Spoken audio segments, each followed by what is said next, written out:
En esa conversación con Rafa Benítez, pues estaba comparando su rol en el trabajo con Liverpool como lo que tenía en Valencia. Y la verdad estaba pues bastante enfadado con alguna persona en el Valencia Club de Fútbol. La gran diferencia entre lo que es un equipo español y esto es el respeto y la valoración, ¿no? Aquí ganas títulos y eres un tío muy respetado.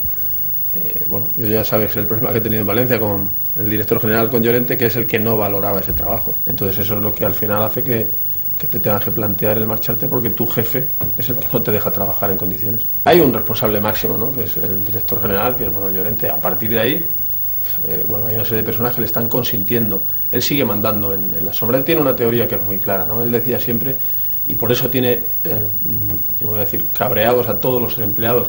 Él decía, te meto una jeringa aquí, te saco la sangre, porque eres un empleado, te tengo que sacar toda la sangre y luego ya te dejo.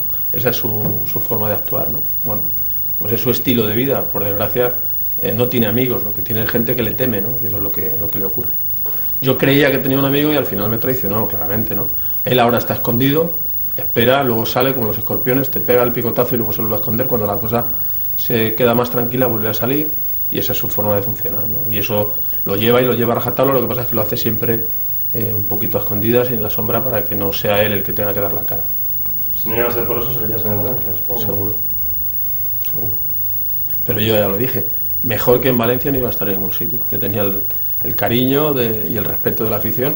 Lo que pasa es que si la persona que está por encima tuyo todos los días te está ninguneando y te está infravalorando, al final llega un momento en que te tienes que plantear otras cosas. Claro. Después de conseguir un montón de cosas, no se valora para nada.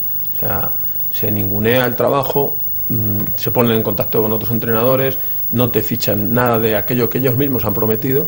Bueno, y a pesar de todo eso, luego terminas la relación y aclaras el porqué y le das un poco una vía para que la cosa salga lo más amistosa posible y es igual, siguen incordiando y siguen insistiendo, haciendo daño cuando no tienen ni pies ni cabeza, ¿no? Así pensaba y hablaba Rafa Benítez.